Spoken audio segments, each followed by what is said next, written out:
Alrighty. Well, Piers Morgan had one of the more reprehensible podcasters on his show just recently with Steven Crowder, and he was debating Tim Miller from The Bulwark, who I enjoy his content. I may not agree with him on a lot of his politics, but I think overall he's a good faith person that you can have decent engagement with, even if you disagree, which that's something I know we all kind of need to work on. Okay. Like I'm trying to personally do better about it myself. Okay. So we should all try to strive to be a little bit better.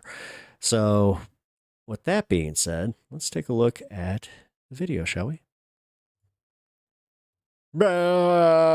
I'm Steven Crowder. Look at me. I think no fault divorce is good. My wife left me for reasons that I just cannot understand.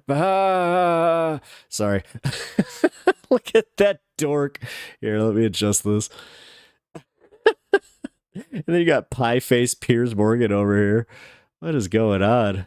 What is going on? What happened to my screen? All right. Usually I would edit that out, but that was fun. I like making fun of Look at that face. Just look at and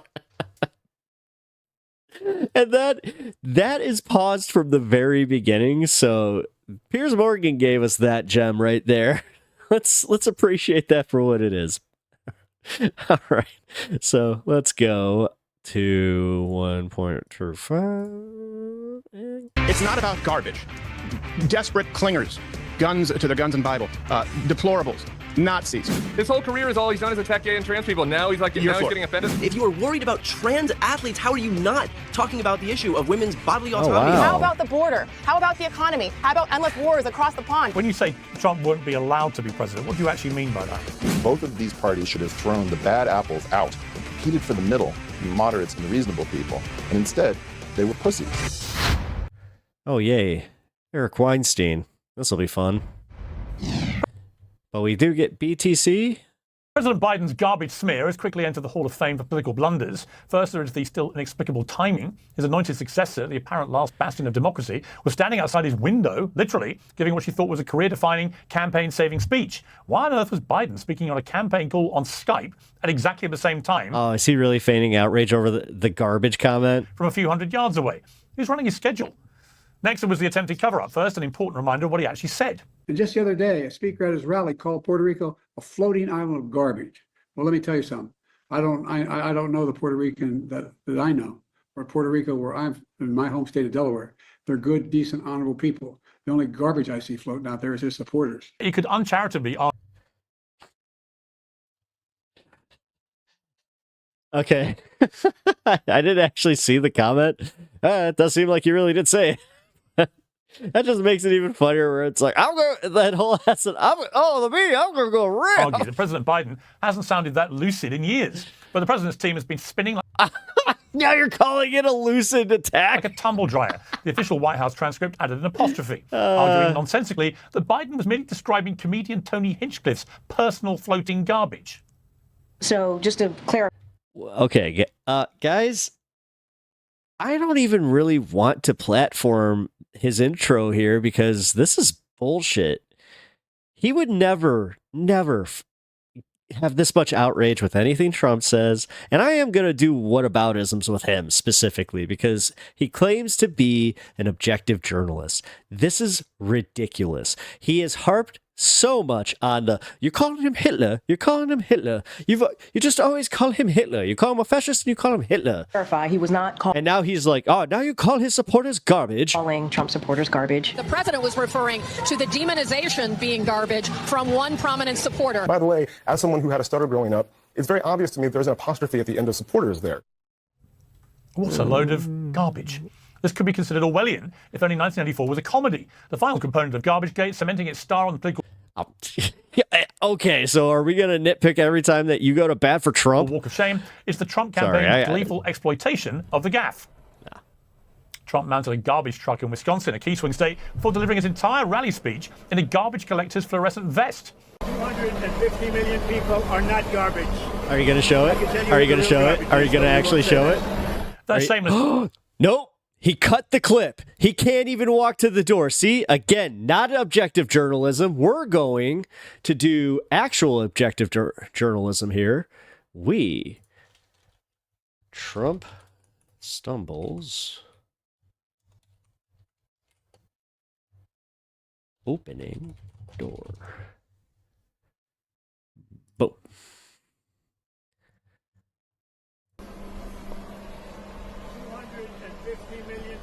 Are not garbage. I can tell you who the real garbage is, but we won't say that.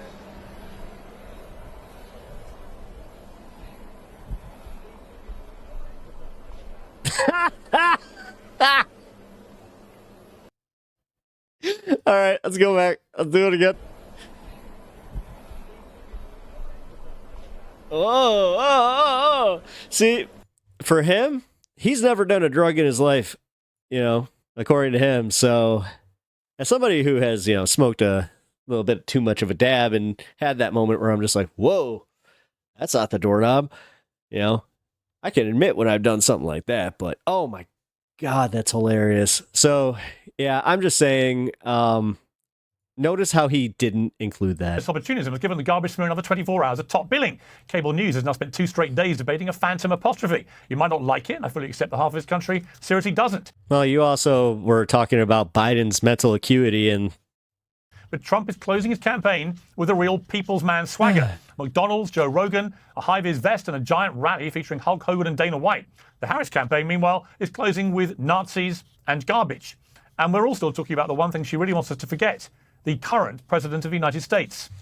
Well, in a moment, I'll be joined by... Did you all see what Donald Trump did to that microphone? That's what he's doing to Donald Trump right now. Tim Miller and a superstar panel, plus Eric Weinstein will be here. But first, talking garbage, is comedian and commentator Steve Crowder, who's hosting the Rumble on Rumble next week, a massive election live stream that will run until a winner is called, even if it takes weeks. Well, let's go straight to Steve now. Steve, well, good luck with that if it drags on for weeks.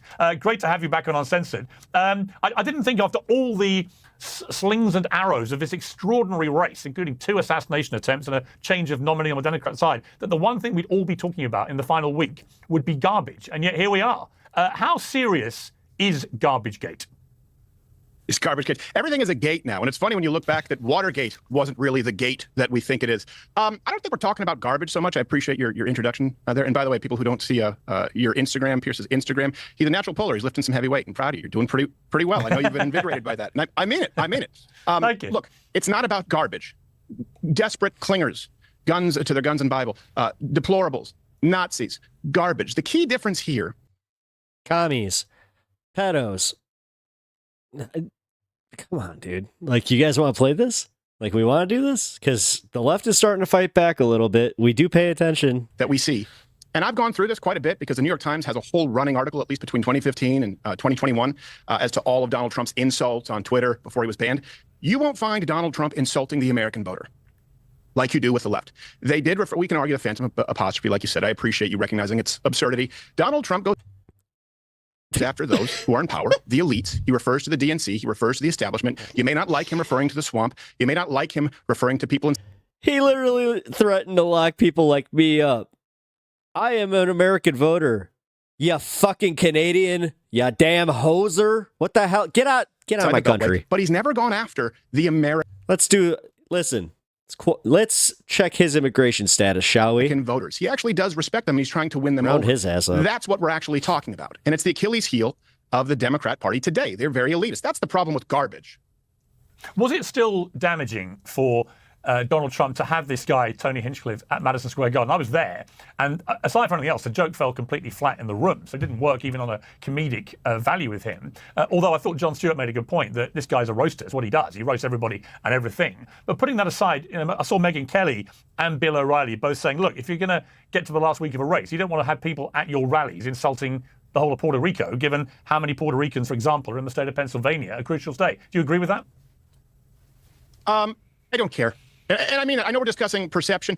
Look, I think there's a huge difference, for example, between a roast comedian or an insult comedian making a joke. think there's a big difference between that and the sitting president of the United States between biting baby stints, referring to the American voters as garbage. You may not like one, but I don't think that we should be applying the same standard. Donald Trump has never called anyone garbage.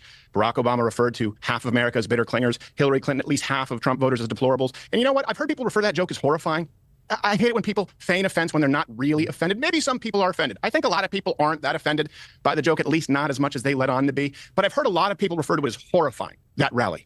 I don't think a joke from an insult comic is horrifying. You know what I do think is horrifying? I don't know if you know this. Adolf Hitler, the Nazis, killed 6 million Jews. I know it's lost on a lot of people. I think that's horrifying. And I think to belittle the horrifying acts of the Nazi Party, the National Socialist Workers' Party, by referring to Donald Trump as a Nazi, which is largely the reason he was the subject of an assassination plot at least 2 times that we know of, I think that's horrifying. But that's just my opinion, and I'll disagree with people. Well, I actually agree with you, but someone who doesn't is the host of The Bulwark, Tim Miller, who has this to say in response. Tim, welcome to Uncensored. I was just laughing listening to all that, Piers. Donald Trump's never called anybody garbage. Donald Trump called Kamala Harris's advisors garbage just like the other week. Donald Trump said America is a trash can and the world is sending their garbage, which is migrants here. Donald Trump's called me and other people that oppose him in the media the enemy of the people. He's called people human scum. He said that Haitian migrants were eating cats and dogs. Do we need to keep doing this? Like this? Like we're going to pretend to be offended on behalf of Donald Trump? I mean, and Steven Crowder, by the way, his whole career, this is why he's on Rumble, not on YouTube. He got kicked off YouTube because all he does is insult gay people, insult trans people. The only garbage I know is Steven Crowder and Donald Trump. So they're garbage. I don't think all of Donald Trump's supporters are garbage. I think that many of them are good people that have been misinformed by Donald Trump and Steven Crowder's lies. Steven, your response. Yeah, well, look, one thing, I don't like the way that these panels sometimes some people descend into nothing but ad hominem and interrupt each other. So I promise you, I'm going to respect your time, and you will not hear me speak a single time today. Not one interruption until you hear this bell. I just ask that you give me the floor. So I'm not going to address the ad hominem, but I've never been banned from YouTube. As a matter of fact, this will be up on YouTube. The election live stream of the century will be on YouTube as well. Every single example that was just given was not addressed to the American people at large, and not even the Democrat voting base at large. America is for Americans. Are black people not Americans? Are Hispanic Americans not Americans? The qualifier that I have always made, and Donald Trump has always made, and the reason that so many Americans support him is because there aren't those qualifiers of race that we see in identity politics. Every single example I could go through. Dude, there's a reason that Steven Crowder has become completely irrelevant in these circles outside of him. All of them. And he is right. I think that he lost monetization on his YouTube channel is what he meant. The people around Kamala Harris, the people surrounding her, are scum and garbage. That's not going to be misinterpreted as Kamala's supporters are garbage. The voters of Donald Trump are deplorable. These people are scum. Kamala Harris is dumb, whatever he said. That's very different from the hatred, the reviling of the American voter. Your floor. Yeah, you know what, Tim Miller, what I would say is, people on the left, they're very, very quick to be very offended by Trump's rhetoric. This has been going on for 8 years now, that this guy talks in a disparaging way about people. It's unacceptable, it's awful, blah, blah, blah, blah, blah. But you think nothing as a group of constantly flashing the Nazi word around, fascist. Knew it. Knew he was going to go there. Nazi, and now garbage. Okay, commie. Like, are you going to seriously, and fascist, actually, they say the same thing. Because, yeah. I'm gonna start clipping every time that they say it, and then I'm gonna, like, if I, God forbid, ever was actually invited on Piers Morgan, that's all I do. I just sit there with a boombox and hit play and just have it on tape, like physical tape, of just every time that he called somebody exactly what he's saying. Why is it one rule for Trump? Why do you want him to clean up the way he talks, but a completely different set of rules for your own side? Why are you allowed to just go around calling people mass murderers? You're a child. He said a mean word. I get to say mean words too. Why does he get to say it? I'm not, like I said, the only people I called garbage were Donald Trump and Steven Crowder because they've acted like garbage by disparaging people their entire careers. Like that was the whole premise of both of these two guys' careers. Yep. Donald Trump's just been a little bit more successful at it. So Joe Biden's statement, I think, was like totally nonsensical marble mouth, and I was maybe one of the most vocal people saying Joe Biden shouldn't run for president again. Joe Biden isn't running for president. Kamala Harris is running for president, and she gave a speech on the Ellipse where she talked about how MAGA voters would have and MAGA politicians would have a seat at the table in her administration. So you guys are trying to make something out of nothing, and you're trying to do this fake outrage where it's like in soccer, Piers, where you guys are flopping. You're flopping on the ground, hoping the refs call a foul on Joe Biden, when Donald Trump's whole career has been insults and lies and disparaging people, and also his actual actions have been hurtful. You know, the sexual assault that he committed on women, the fact that he banned people from coming to this country based on their religion. He doesn't even have to say allegedly. The separating a family. We could just go on and on about Donald Trump's behavior, the cops that got injured at the Capitol because of the riot that he started. So Donald Trump, it's not just his words, it's his actions that have been harmful. And you guys can get mad about what the soon-to-be former president Joe Biden incomprehensibly said, but he's not running against Joe Biden. And it seems like a desperate ploy to put on a fancy costume and dress up like an Oompa Loompa. All right, Stephen, I mean, last time I checked, Joe Biden remains the current president of the United States. He is the leader of the free world. And for him to pop up as Kamala Harris is delivering her supposed great final... Yeah, it was stupid. There's no denying it that it was stupid. And honestly, that was so funny. The second that even became a thing, I was like, that's what they're focusing on, and somehow the media was like, yep, we're running with it. Mission statement to the electorate on a Skype call, calling half of America garbage, struck me as just, never mind anything else, incredibly bad timing, to the point where you think, was that deliberate? Is he trying to sabotage her? Thank you. But again, I'm really going to avoid ad hominem, which is really tough because it seems to be coming from the other side of this panel here. Well, I will note for the record that you have not gone ad hominem. And Tim, to be fair, all you've done is abuse Steve. All you've done is abuse Steve on a personal level. I actually would like to rise above that. His whole career is all he's done is attack gay and trans people. Now he's getting offended and called out for it. Just Google his history of his comments about gays, trans people, women. He is Mr. Ad hominem. So don't try to be oh, I'm Mr. Nice Guy now. Come on, give me a break. Yeah. Let's be honest. Stephen? I was just a PBS kid. As far as it being ill-advised, I would say so with Joe Biden. The problem is that Kamala Harris was given so many opportunities to distance herself from Joe Biden. The Biden-Harris administration, she chose not to. She said there's not a thing that she would do differently, and she was one of his most important advisors in all of the decisions that had an impact. Vice presidents aren't always given such an easily identifiable pet project. She was. And I know the talking point is she wasn't the border czar, even though Biden said that. The point is she was in charge of, she was being tasked with discovering the root cause of the immigration issue. Well, we had 3 million under Donald Trump's tenure. You guys don't give a shit about the root cause. You guys are the first ones to say defund Ukraine, defund all these countries, and then wonder, where are all these people coming from? And now we have at least 15 to 20 million on the low end. That is a huge impact that affects Americans. If we want to talk about Donald Trump's actions hurting Americans, look, I guess we're back to 2016. The issue is no Americans have lived out. The reality is he doesn't give a shit about immigration, because guess what? He's an immigrant. Actions that have harmed them more than the latest. He's just one of the good ones. That's right. He's a what? They lived Donald Trump for 4 years. They lived Biden-Harris for 4 years. It doesn't work. It falls on deaf ears. It's like Paul Revere always saying, the exact same economy is coming. The exact same economy is coming. You want to talk about actions that have hurt? I would argue that the actions on the border, the actions on American energy, the policies, which I would like to discuss, have hurt Americans. It's why they're rejecting Kamala Harris. It's why they trust Donald Trump more on issues like the economy and immigration. And by the way, that's why they trust Donald Trump. I'm one of them, but the point remains, not one example has been presented. And by the way, I'm not offended by any of this. You haven't heard me feign outrage. I've just tried to describe the situation, why Americans don't like it. Not one example at all of Donald Trump referring to the American people at large as garbage or insulting them as the Democrat Party does every single election cycle. Your floor. The other thing I would say to you, Tim, is what I find as an ongoing bizarre set of circumstances is that I keep hearing again from the left that Trump is the most racist candidate there's ever been, etc. He's a fascist and so on. How do you explain, if that is the case, how do you explain that his support amongst black and Latino Americans is rising to record levels for him in the last 8 years? Why is that happening? Why are they gravitating to... Are you going to say it? Because I'll say it. Chauvinism. Somebody who is supposedly this terrible racist. It's chauvinism. We haven't voted yet, Piers, so let's see how that turns out next week. It looks like we're going to have record turnout in Detroit, they just said. We'll see if that is a surprising turnout for Donald Trump there. I kind of doubt it, but this whole thing. His record turnout's like a +3. Like, you guys want to play in this fantasy pretend world where it's like Donald Trump doesn't insult people. What? Like, everyone not watching knows that's not true. Why is the left calling Donald Trump a fascist? The left isn't calling Donald Trump a fascist.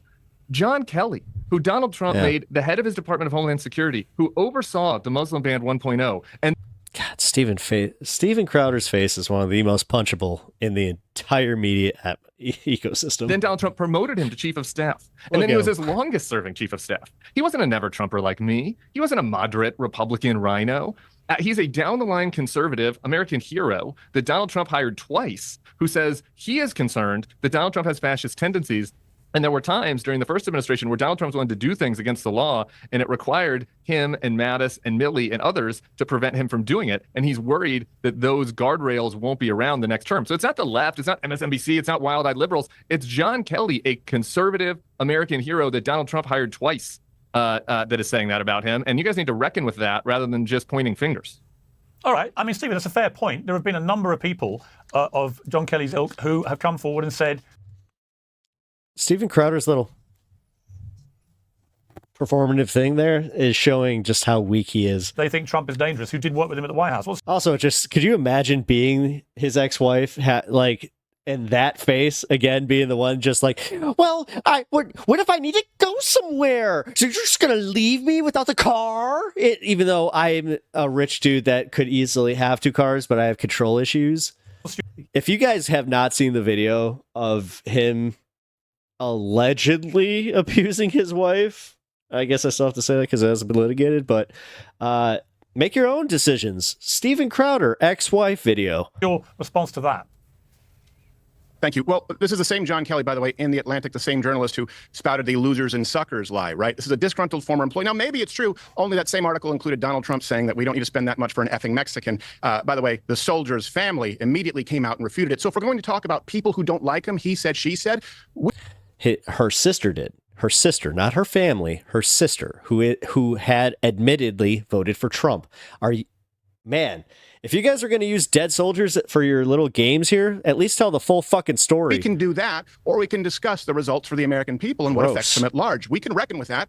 There you go. That's the reckoning. I don't really care what John Kelly says, but here's the fundamental dynamic, and this is why the left, and this is certainly why legacy media, I'm not saying the media, but legacy media, ABC, NBC, CBS, and big tech, they're demanding that Americans trust their institutions, and they're blaming Americans for not trusting their institutions. This article in The Atlantic, John Kelly, is exactly why Americans don't trust those institutions. I trust the family of the soldier, not John Kelly.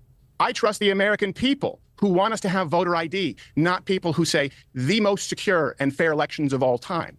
When we look at the Hunter Biden laptop story, which I know will be dismissed and people say that it was allowed to after a day, that's the perfect encapsulation of the institutions that we're demanded to trust who have failed us, whether it's intelligence officials, whether it's Facebook and the CEO of which apologizing afterwards, Jack Dorsey, YouTube's, the fundamental Democratic Party, and we're told, wait, trust your institutions. Well, I don't trust the institutions that repeat lies that have been debunked, including some specifically from John Kelly. I don't trust those publications. I trust the voice of the family of that soldier. And by the way, the families of all the soldiers who overwhelmingly support Donald Trump and the Republican platform, in contrast to Kamala Harris, your floor. Tim Miller, I want to talk to you directly about the fact you went down to confront the MAGA mastermind, Steve Bannon, when he was released from prison at his press conference. And Bannon decided to have a bit of fun at your expense. Let's take a look. This is Tim Miller, one of my favorite guys from MSNBC and The Bulwark. Used to be the spokesman for the Republic. When I met Tim as a younger man, he was the spokesman for the RNC, the old RNC, the establishment RNC, the RNC of Mitt Romney, not the RNC of Donald Trump. But go ahead, Tim. Question. Notice how there's actually no legitimate news there. It's News Nation, like a bunch of the Newsmax. Tim, I mean, you went down, you quizzed him on whether he would attempt another coup as an encore to January 6th, and Bannon gave quite a serious response. Let's take a look at that. Nancy Pelosi gave an interview to Rolling Stone magazine. She said her number one priority is to make sure that Donald Trump is not only not elected or re-elected president of the United States, but he never sets foot in the White House. Nancy Pelosi and Jamie Raskin right now are thinking about, and they're very open about it, of not certifying a Trump victory on November 5th. What? So, Tim, I know you're going to leave us in a few minutes. Just your response, really, to what Bannon said there. Well, that comment is based on nothing. I do think that there's kind of a delusion in there's sort of this every accusation. Well, here's the fun part.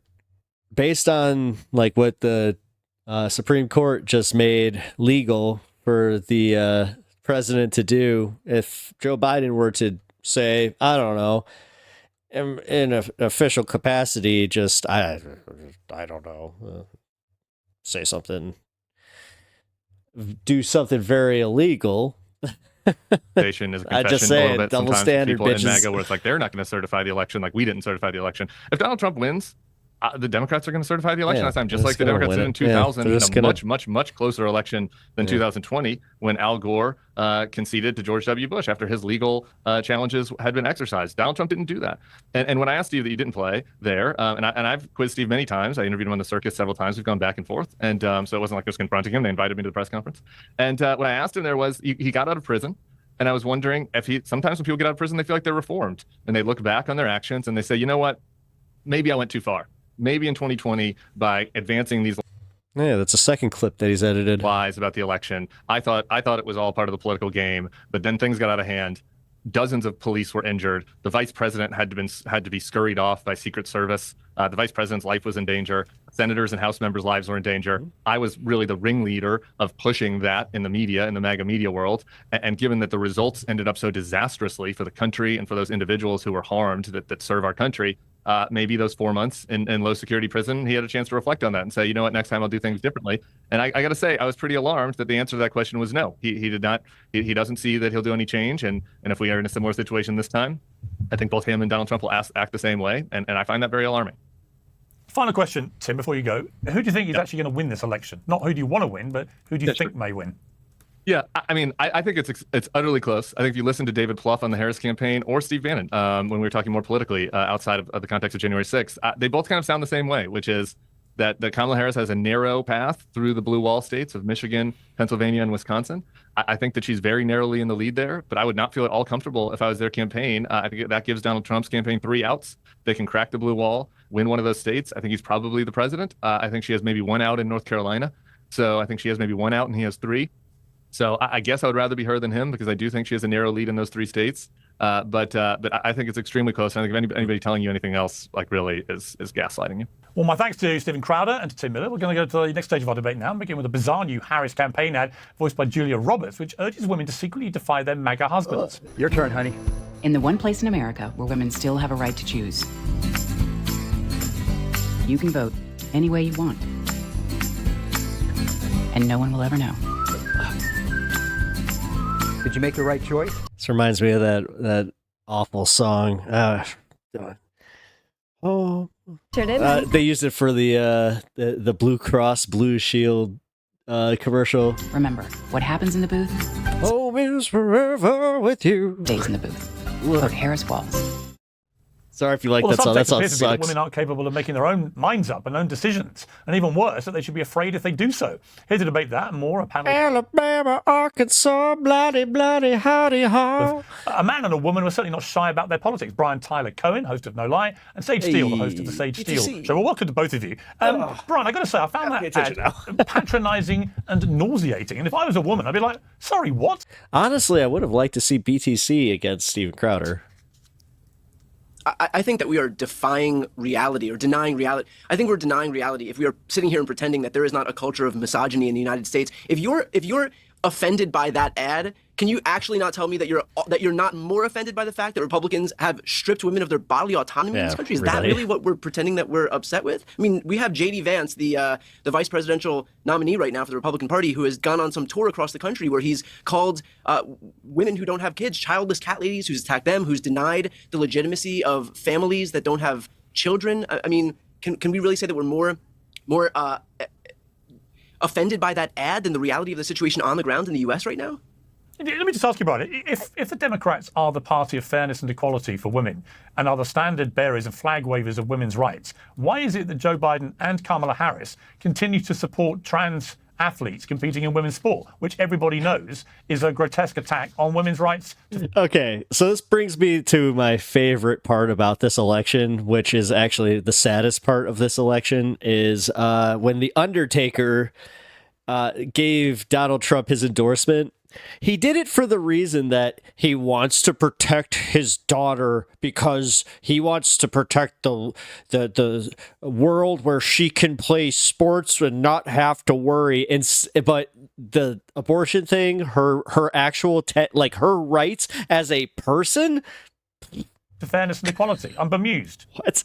And the thing is, they live in Texas. Piers, again, the same concept applies. The number of people that are A, worried about that in this election, and B, that actually impacts. Again, if you are worried about trans athletes, how are you not talking about the issue of women's bodily autonomy, of their reproductive freedom, of Republicans' threats to block women from traveling between states in this country? I mean, you Yes, there was another teenager in Texas that just died waiting for that whole, thing that he says that he's okay with, or the people on the right say that they're okay with, where they're like, well, yeah, it should be litigated, You try to have it both ways. Put a lawyer in the state in between my body and my doctor. You pretend that the trans issue is something that upsets you to the ends of the earth, and yet that impacts Piers, how many people does that impact in this country? Let me how ask is you a that question. actually something? I love the way that Democrats like to pretend nobody cares, one, when they do, and secondly, it has no real impact on women's sport. The United Nations last week, the United Nations last week came out with a report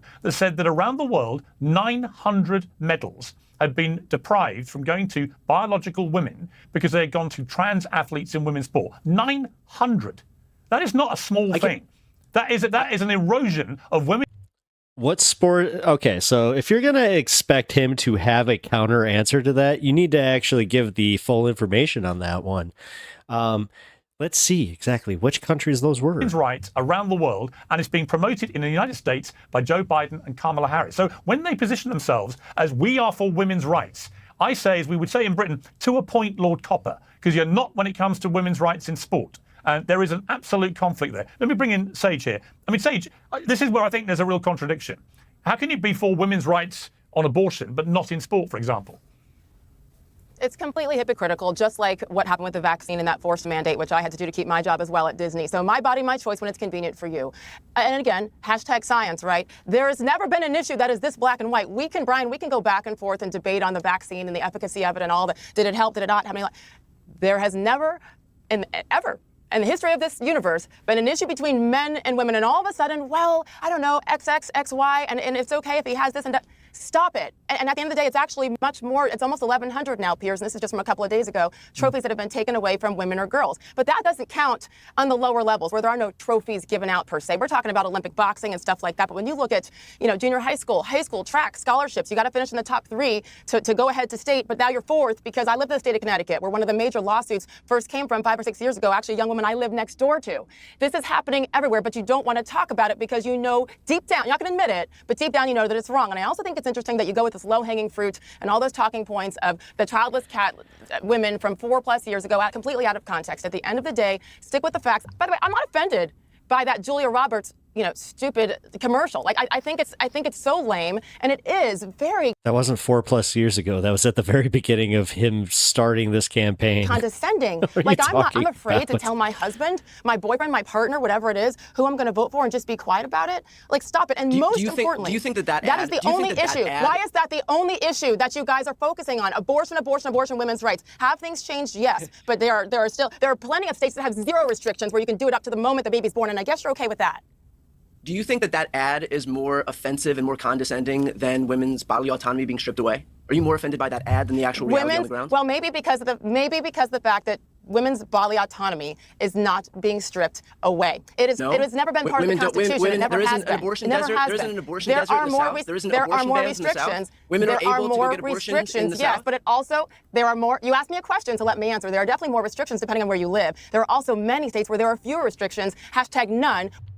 Yeah, and before that, it was a set rule of the land where you wouldn't. She's perfectly fine with the idea of, oh, well, if she needs to get an abortion, she could just go to another state. We can do it up to the moment a baby is born. And again, this idea that this is something that people are doing, like on a again, that they want to focus on like the whole fascist, and Nazi stuff. Dude, they literally call liberals baby killers. Like, dude.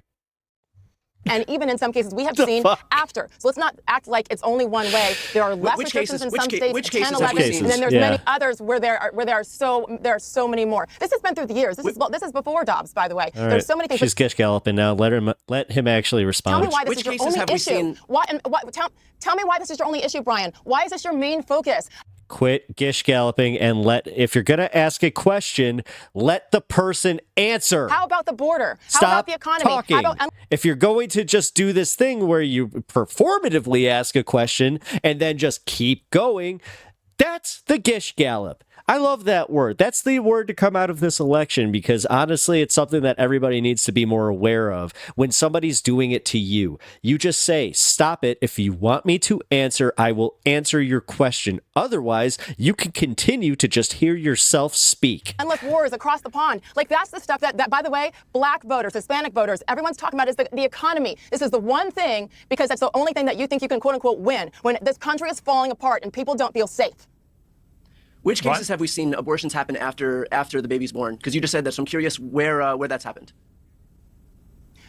It happened for sure in Colorado. I believe it also happened in Minnesota. I'll be glad. You know what? I'm sure Piers can connect us. I mean, educate me. Excuse me. Okay.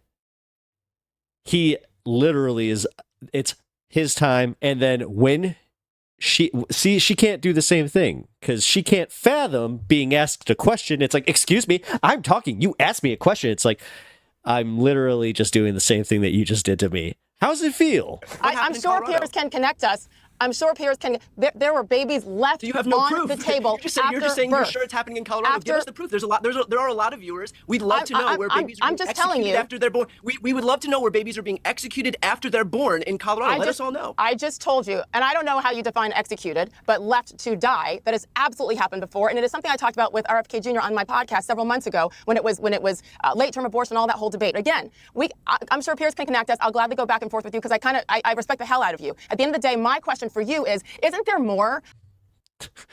You have a hell of a way of showing it. How about the topics that I listed that you completely ignore in the border and 10.4 million minimum people coming over the border? That's who we know about. I'd love to not talk the other about people the that have border. got. No, but you don't talk about that. You're talking about women's autonomy. And by the way, I'm a woman. You're not. Focus on the other things as well. There it is. That, because there's so many more important things, and you know it. But because you guys are stressed out about how this campaign is going, you're focusing on that one issue: abortion, abortion, abortion. How about protecting our borders so those young girls don't have to make that kind of a choice if something bad happens when a criminal comes across the pond and hurts them or rapes them? Focus on that.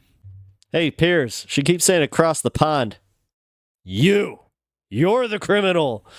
It's so bizarre to say that I can't talk about the issue of abortion when it's one of the most, if not the most important issues that Americans are voting on right now. And you want to talk about women getting raped. And you're just mad because it is the 11th hour and you just realize it's like, crap. That whole gender gap is real. No. I'm talking about all of it. Let me finish my one sentence, please. I beg of you. I'm talking about all of it. You listen. I sat here quietly while you spoke. If you're not going to let me speak, then what's the point of Yeah. Notice how she was just like, this? You just said that you want to talk about. You said that you're worried about women getting raped by people that come across the border. And then what? And then not being able to exercise their bodily autonomy? Again, like all of these issues are connected, but you don't want to talk about the issue of bodily autonomy, even though it is the most important issue that Americans are facing right now, even though in 2022, 2023, even though in 2022 and 2023, Republicans were losing on this issue in places like Ohio, Kentucky, Kansas, and Alabama, and yet you're pretending that it's not an issue. You want to talk about the... I'm not pretending, Brian. I promise you. I'm not pretending, but I want you to look at Let me jump in. That's not the number one issue. Let me jump in. Let me ask Brian. Here's what I'm curious about. Because take Europe, for example. In Europe, there are a number of countries where it is illegal to have an abortion at all. Conversely, there are countries like the UK where, say in England, I think it's a 24-week term limit, right? So there are all sorts of varying abortion laws through Europe, but it's nowhere near the tinderbox issue that it seems to be in the United States of America. Yeah, because it's rolling back liberties that women held for over 50 years. There was never a case where an established precedent on that level was rolled back. Which, is the equivalent, if you like, of Europe. Why are you so opposed as an American to the principle of taking an issue like that back to the States? I'll be honest, it's because we're better than Europe. Because this is the first time that a personal freedom, a right, has been rolled back in the United States in our history. We have never had an instance where women had rights before, and then they've been rolled back by people who are trying to impose some theocratic edicts onto this country. It should not be up to a politician to insert themselves between a woman and her doctor. That's it. I mean, it's as simple as that. Why are you here advocating for politicians to insert themselves in a doctor's office between a woman and her doctor? Well, I'm not. I personally believe it. Hang on, Sage. Sage, hang on. Sorry. I personally, if you want my personal opinion, I believe in a woman's right to choose what to do with her body. It's not about my personal opinion. I'm just curious as a European. Basin, where there are so many different varying laws around Europe, and no one seems to get too head up about it. It just seems to be such a hot potato in America. Sorry, I have to give Piers his the occasional hey, he's all right there. I Take guess it back to the states, when there are in fact a number of other laws, obviously, which are governed by states, not federally. And I'm just curious why this one is deemed to be so sort of sacrosanct, given that 50 years ago, before Roe v. Wade came in, it wasn't a federal law. So why are you so exercised about it? I'm just curious. Because I believe that people should be able to exercise rights over their own bodies. I mean, prior to black people having the right to vote, they weren't allowed to. I would be worked up if that was rolled back too. Prior to women having the right to vote, they weren't allowed to. I would be worked up over having that too. Prior How about interracial marriage? to black people having freedom, they didn't. I would be They literally put they asked that theoretically to Clarence Thomas, and he even was just kind of like, well, if we leave it up to the states. worked up if that was rolled back as well. We deserve rights, we deserve progress, and the notion that we should just take it lying down when those rights are rolled back defies reality.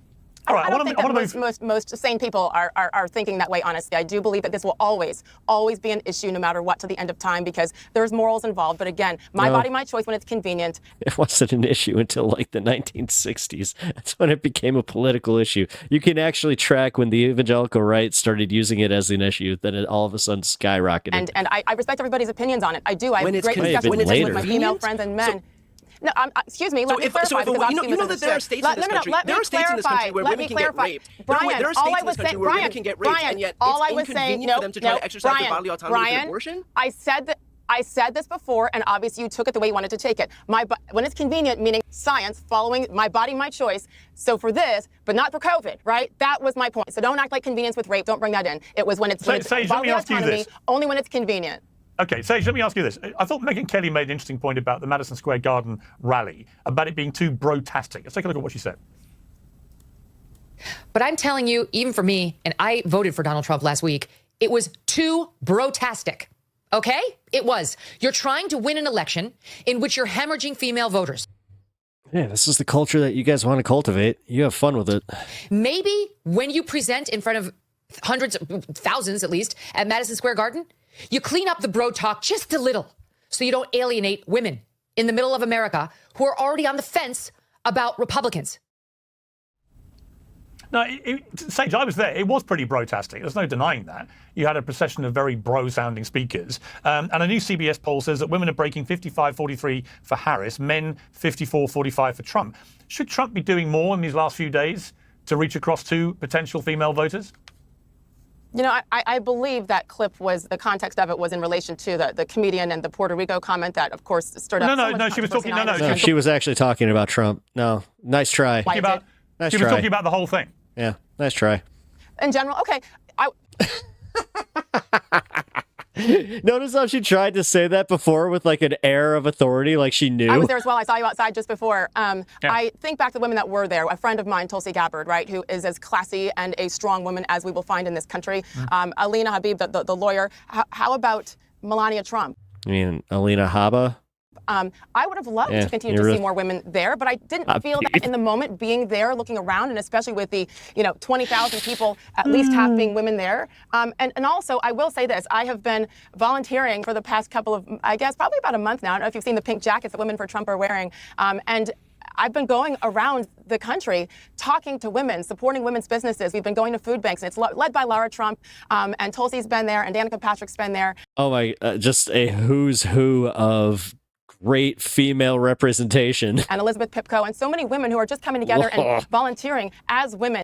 Oh my God, could you imagine them walking into your Applebee's? Because I think so often we're told, how can you be a woman and support Donald Trump? And there's obviously millions of women who do. And so I think it's just been really fascinating for me, never having done any of this before. I mean, this is the last thing I thought I would be doing, is doing anything political or with campaigns, but going into these communities and talking to women of color. People, I cannot tell you how many women and men, but women have come up to me in my travels, in airports, on the streets here in New York City, and just said why they're voting for Donald Trump and how pissed off they are that they're told they shouldn't, based on who the hell is just coming up to you randomly saying, I love Trump? Whatever someone else's opinion is. I don't even know who you are. I do think that they are doing more as a campaign. I do, because I'm part of it. Okay. Brian, conversely to you, I was surprised Kamala Harris didn't fly and do Joe Rogan in Joe Rogan's podcast studio. It's the biggest in the country. Trump got 40 million. Honestly, this is a cut her losses situation because it couldn't get it could only be made worse if she did go see Rogan. People so far have watched that interview. It's a great way to get to men where she's clearly struggling. We saw that off-guard clip of her talking about she needs to get a better resonance with male voters. Was it a mistake, a misstep of her not to go to Joe Rogan?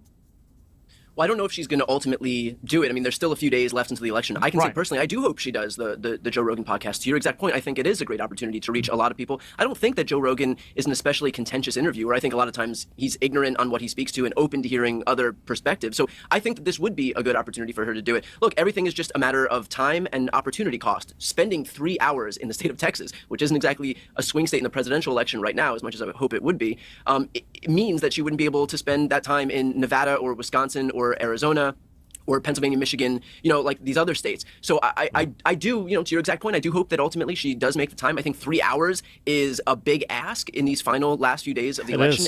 Every minute in this campaign counts. And it is, and she's focusing on Pennsylvania. So I think that there could be some compromise there. What I hope didn't happen is that he said, okay, well, we're either going to do 3 hours in Texas or nothing as a kind of... No, that's what no. So it came out that she had offered to do it as long as he could come to her, and he gave the ultimatum where he's like, no, she has to come to me. Way to pretend that he offered her the platform. But so I do hope that there is some compromise if she is able to make some time. Yeah, and finally, Brian, who do you think is going to win?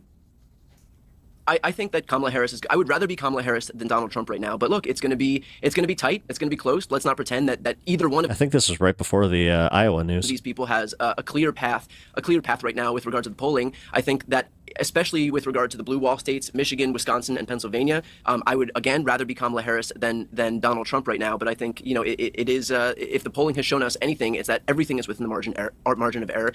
Everything is basically tied at this point. So we can look at the enthusiasm gap, for example. We saw, I believe it was a Wall Street Journal poll today that showed that Democrats have a 77% enthusiasm rate versus I think it was a 67% for Republicans. So there is a gap right now between Democrats and Republicans. Hopefully that translates to actual votes, but it's anyone's guess.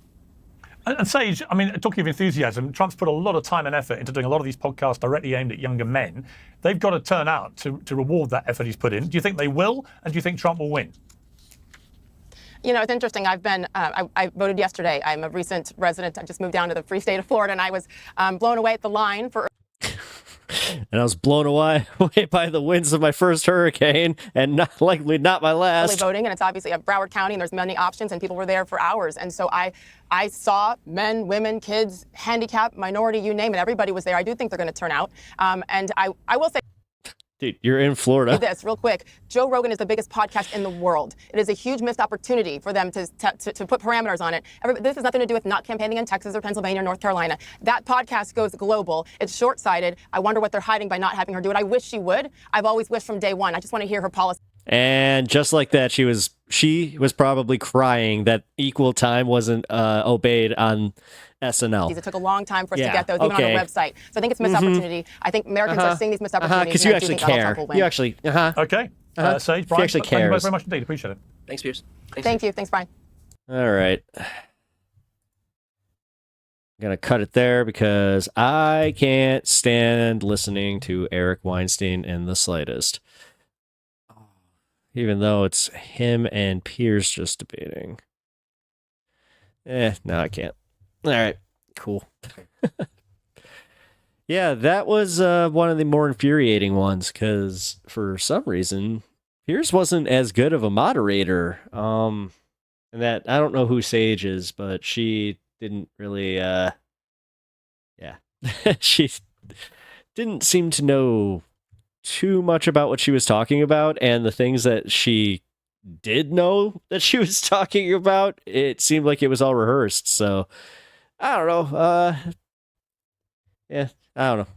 I'll just take away that she was definitely much easier to listen to than Steven Crowder. That guy, holy crap, that guy has not gotten any easier to stomach in the slightest. Oh, did you? Oh, like, sorry, that shit right there, that got me to the point where I was like, okay, I would call it there, but it didn't help that Tim Miller did kind of go after him like right away, but Tim Miller's not wrong. He does go after trans people and gay people quite openly and a lot. So leave it to Tim to feel insulted because, as a gay man, he probably took that a little harder. Literally clutching those pearls that he wears. I don't know. I just think it's a very bold fashion statement for, a male to wear pearls. But I don't know. I honestly don't care. I think that maybe I'm just mad because I can't get like away with it because like I got those like what do you call them, the punk beads from when I was when I was in high school. I still have them. Actually, you know what? Here, I got them right over here.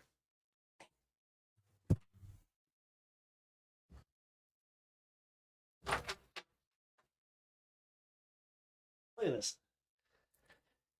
See?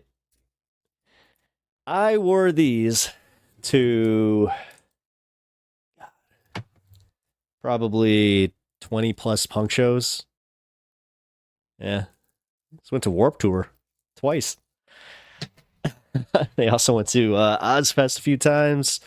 Q101's Twisted. They went to that a few times. Man, I miss the good old days. But anyway, I'm not even sure if I really need these, but these will be my the pearls that I clutch because I feel bad. Like I don't know. I said it was a bold statement, and I'm like for a male to wear. And I'm like, that's a generalized statement. See, I'll be honest with you guys. Every once in a while, I'll say some shit like that, and I'm trying to kind of like unlearn that because realistically, that's the stuff that I grew up with. Where, you should just. I almost said something super bad, but let's just say that the F word was quite. It was thrown around quite frequently. So I was gonna say, be happy that we have at least woken up to that. We're just like, nah. That wasn't cool, guys. Even the R word, like I'll still use it in my my private life and occasionally, but if somebody says that it really does upset them, then immediately I'll stop. Like I'm not the edgelord trying to do that shit. So but anyway, if you enjoyed this content, leave a comment, like, and subscribe. I'm trying to get to 1,000 subs. I also have memberships and super thanks available. If you want to give me a little tip, I would totally appreciate it. I have been trying to make some more members only exclusive content. I have to find out what my parameters are on YouTube's side of that one, because I was looking at Patreons, and Patreon doesn't give a crap, but according to a few people, I have to watch what I do with my YouTube members only stuff. So I got to read up a little bit on that tonight, and then I'll give you guys an update. But regardless, I appreciate you guys being here, and I'll see you in the next one.